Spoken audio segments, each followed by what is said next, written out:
My sister lied, took the trip I paid for, and told me it was postponed for you. So I took back the villa, the cash, and their luggage disappeared somewhere they'd never dare imagine.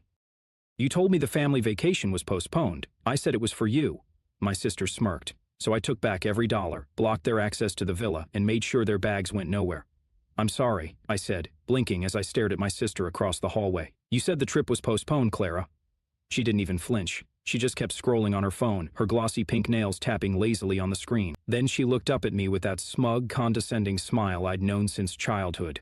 It was postponed, she said sweetly. For you. I felt the floor tilt beneath me. Just 2 weeks ago, she told me the vacation was canceled. Too expensive, she claimed. Dad isn't feeling well, she added. Let's aim for next season.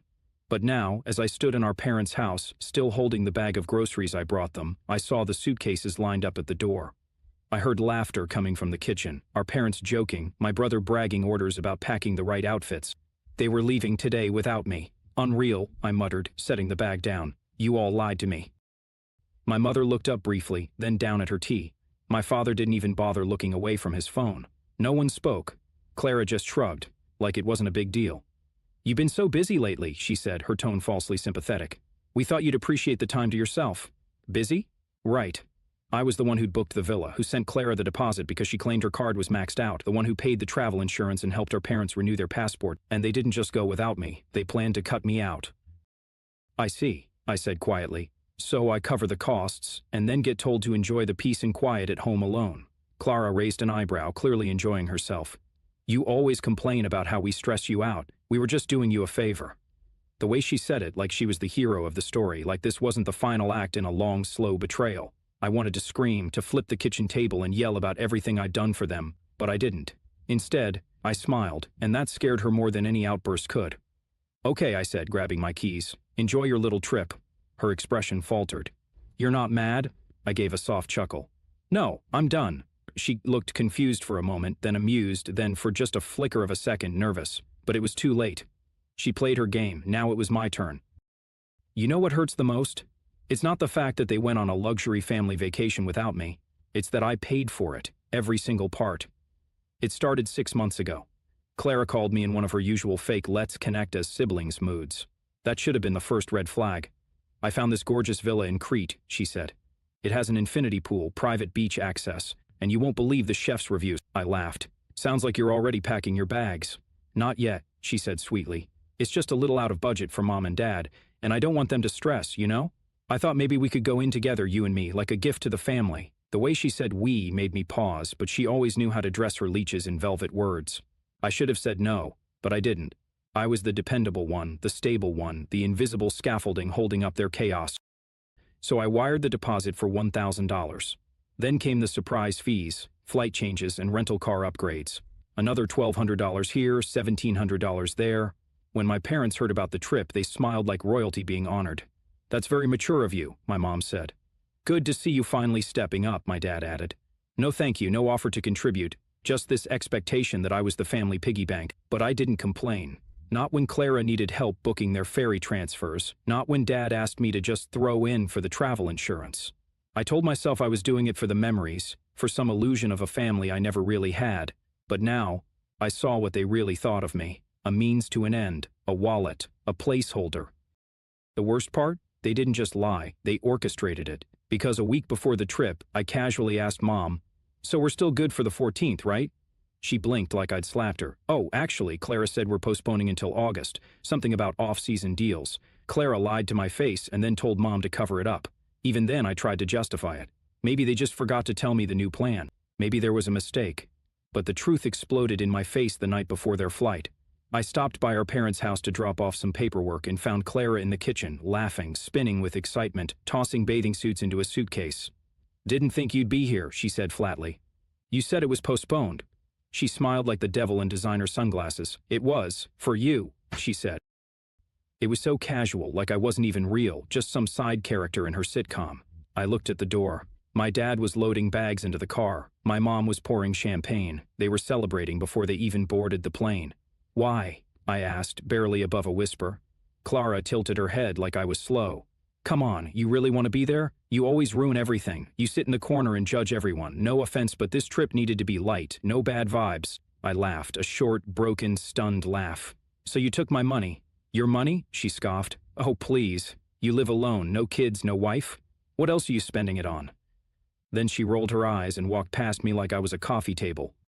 Something cracked in me. It wasn't rage, not yet. It was something colder, sharper, quieter, like a wire inside me finally snapped loose. I walked out without a word. But that night, I didn't sleep. I didn't cry. I didn't yell. I planned. I opened every app, every reservation, every invoice, every login, and what I found was beautiful. Because everything was in my name, the villa, the car rental, the catering, even the pool heating. They'd wanted me invisible. They should have made sure I didn't still have the keys to their kingdom. So I logged into the rental site, changed the locks, canceled the grocery delivery, contacted the concierge and blocked their numbers. I emailed the driver with a polite note. The guests under this reservation have been removed. No airport pickup required. And then I waited for the chaos, for the screams, for my phone to explode. Because they thought I was the fool. They forgot I was the one holding the matches. And I was done letting them walk all over me. They took the trip. I took my revenge. But it wasn't enough to cancel the villa access or block their phone numbers from the concierge. No, they still had one thing left, the luggage. You see, Clara's genius plan had one fatal flaw. She asked me to book everything, including the international baggage service. For their delicate items, she said. I want the luggage delivered straight to the villa, you know the way celebrities do it. I found this service that picks it up from the airport and drops it at the destination. Can you just handle it? It's like too many emails. So I handled it. I logged in, found a reservation. The status said scheduled for delivery tomorrow, 11 a.m. Perfect. I clicked edit location and stared at the empty field for a long, satisfying second. Then I typed in a Morgus Island goat farm, Greece. Yes, an actual location. Remote, mountainous, middle of nowhere. I even attached a special instruction note. Owner prefers no contact. Just leave bags by the fence. Don't disturb the animals. I was laughing so hard I had to sit down. I could already picture it, my sister's Louis Vuitton luggage, my dad's golf set, my mother's essential oils, all packed with obsessive care, now making their way up a dirt road toward a goat sanctuary. Poetic. Of course, I made sure everything was non-refundable, no changes allowed after dispatch. By the time they landed, they'd have nothing but their hand luggage, maybe a magazine, a granola bar, a pair of neck pillows. I closed the laptop and leaned back. For the first time in years, I didn't feel like the joke. The call started at 6:12 a.m. local time. I was eating cereal. The first was from my mother. Declined. Then Clara, then my father, then Clara again. They were getting desperate. Eventually I caved not to talk, just to listen. I hit answer and stayed silent. Clara's voice exploded out of the speaker. Where is my stuff? I took a slow sip of my coffee. Probably somewhere scenic, I said calmly. Maybe a nice mountain view, perfect for reflection. You sent our bags to a farm? She shrieked. A goat farm, I corrected. Don't worry, I hear they're very respectful with fragile items. She made a sound somewhere between a scream and a gasp. You're unbelievable, says the woman who planned a vacation behind my back and used my bank account to do it. My dad got on the phone. We're stuck here with nothing. You embarrassed this family. No, I said flatly, you embarrassed yourselves. I'm just returning the favor. Then I hung up, and this time I blocked their numbers. The texts rolled in from unknown numbers, emotional blackmail on loop. This is Mom, using Clara's phone. Please call me, we're in trouble. You've made your point, fix this before it gets worse. We'll pay you back, just send the luggage back, please. But the goat farm doesn't do returns. I know, I called to ask. The owner sounded confused but cheerful. Bags arrived in good condition, he said in broken English. Very strange delivery, but my goats enjoy the company. One of them sleep on purple bag. I nearly dropped the phone from laughing. So now they were stuck in paradise. No clothes, no toiletries. No Wi-Fi. I revoked their code, no fridge service. I canceled the grocery drop-off, no driver. He'd already been told they weren't welcome, and no one to beg. I'd burned the bridge, then salted the ground. All they had was time and each other. No distractions, no servants, no access. Just silence, the kind I'd dreamed of for years. And as I danced barefoot in my kitchen, music playing, the sun shining through the window, I smiled because, for once, I wasn't the fool. I was the storm. They came home 3 days early, sunburnt, exhausted, defeated. I was sitting on the porch when they pulled into the driveway, like survivors of some emotional war. Clara jumped out of the car first, red-faced, hair in a messy bun, her designer sunglasses askew. You, she snapped, stomping toward me like a toddler in meltdown mode. What is wrong with you? I stayed seated, sipping lemonade. Clara, I said, nodding politely. How was the farm? Her scream could have cracked glass. We were humiliated. Do you have any idea what you've done? You mean, other than paying for a family vacation I wasn't invited to? My mother came next, dragging 2 carry-cons and looking like she hadn't slept since Athens. Her expression flipped between guilt and fury. You embarrassed us, she shouted. No, I said calmly. I gave you a taste of how I felt for the last 10 years. My father stayed near the trunk, pretending to be busy untangling straps. He didn't look at me. Clara folded her arms. You went nuclear over nothing. You're just bitter because we didn't want to spend a week with your depressing energy. I stood up slowly, setting the glass down. My voice didn't rise. I didn't shout. I wanted every word to land like a brick. You lied to me, Clara. You stole my money. You used me like a Visa card with a mute button, and then you left. You celebrated leaving me behind. Don't stand there and cry about depression energy when you built an entire vacation on betrayal. She opened her mouth to retort, then shut it again. And you? I said, turning to my mother. You sat there and let her do it. Lied to my face. Covered for her. All because she's your golden girl and I'm just, what, the donor? The placeholder son? Her lips trembled. We didn't mean... You never mean that. That's the problem. It's never real, never direct, just expectations. And now you're shocked that I finally stopped playing along. Finally, my father spoke. We're still your family. No, I said, you were. But families don't treat one of their own like a disposable wallet. Clara stepped forward again, pointing her finger in my face. You think you're so noble. You enjoyed this. You wanted us to suffer. Absolutely right, I said. You think I didn't enjoy watching karma hit you back for once in your life? After the years of your smug comments, your entitlement, the way you manipulate everyone to circle around you like you're some kind of royalty. Clara looked ready to explode. I have done nothing but try to keep this family together, she hissed. No, I snapped. You've done everything to keep me out of it. There was a heavy silence, and then, from behind the SUV, a quiet voice said, She's right. We all turned. It was Alex, Clara's husband. I didn't even know he was home. He looked exhausted, shoulders slumped, dark circles under his eyes. You know what, babe? He said, locking eyes on Clara. I've been silent long enough. He's right about everything. Excuse me? Clara spat. You treat him badly. You treat everyone like trash. You guilt, you gaslight, and then you cry about being the victim. Clara's mouth opened and closed. I saw the texts, he added. You planned the whole thing. You wanted him excluded, said you were sick of his bustle energy. My mom gasped. And then you used his money, Alex finished, and laughed about it. He turned to me. I'm sorry, man. I should have said something sooner. I just nodded. I didn't trust my voice. Clara stood there, red in the face, frozen. Then, finally, she cracked. This family is insane, she screamed. You're all turning on me after everything I've done. Exactly, I said, after everything. I turned toward the door. I'm done. This was the last act, my mom asked, voice small. You can keep your games, your hierarchy, your silence. I'm not part of it anymore. You can't just walk away, my dad grabbed. Watch me. I walked into the house, grabbed my pre-packed suitcase, and turned one last time at the doorway. By the way, I said, that goat who slept on your bag, his name is Hector. He sends his regards. And then I left. The next morning I woke up to something strange. Silence. No buzzing phone, no guilt-tripping voicemails, no request for money, no group chat pings, no can you just help us with. Just the hum of the fridge, the light breeze through the open window, a world without obligation. I lay in bed and stared at the ceiling, and for the first time in years, I smiled without forcing it. I didn't hear from them for 2 weeks. It was glorious. No Clara, no dramatic texts, no cryptic posts on social media. My parents didn't call. My father, the head of the household, went back to ignoring me like he always had unless I was paying a bill. But the best part? I didn't care. I cleaned out my apartment, got rid of things that weighed me down, took time off work. I went to the beach by myself, bought a stupidly expensive milkshake without justifying it. I didn't have to save it for someone else's vacation anymore. I was alive. Then came the email, subject line, "Let's talk," from Mom. No hi, no I miss you, just, you've made your point, but this is still your family. Clara is devastated. She's in therapy now. We hope you'll come around before it gets worse.